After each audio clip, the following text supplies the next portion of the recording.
மாநாட்டு பார்த்தீங்கன்னா அரசியல் தான் நினைப்பேன் நான். இது வந்து ஒரு பக்தர்கள் சம்மந்தப்பட்டதே இல்லை, இது அரசியல் தான். அரசியலுக்காக தான் இந்த மாதிரி அவங்க பண்ணுறது காரணமே. சும்மா இந்த மேடை கூப்பிட்டு உண்மையில பக்தராக இருந்தால் அது மாதிரி கூட மாட்டாங்க. அவங்க கோயிலுக்கு போய் சாமி கும்பிட்டு வழி போட்டு சந்தோஷமா இருப்பாங்க. இதெல்லாம் ஒரு அரசியல் தாங்க. அரசியல் தான் இது காரணமே. தீய சக்தி அழிக்கணும். என்ன தீய சக்தி அழிக்கணும்? இருக்கிற தீய சக்தியை நீங்க தான் பெரிய தீய சக்தி. நம்ம இதுக்கு தமிழ்நாட்டுக்கு பெரிய தீய சக்தி நீங்க தான்.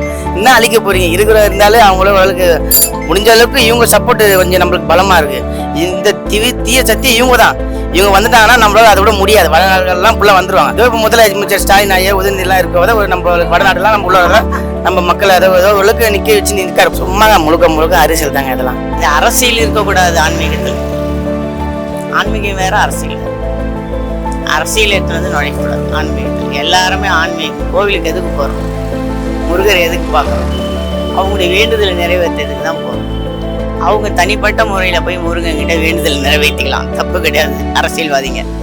இது வந்து மக்களுக்காக செய்யறதுன்னா நம்ம வந்து பொதுப்படையாக செய்யணும்.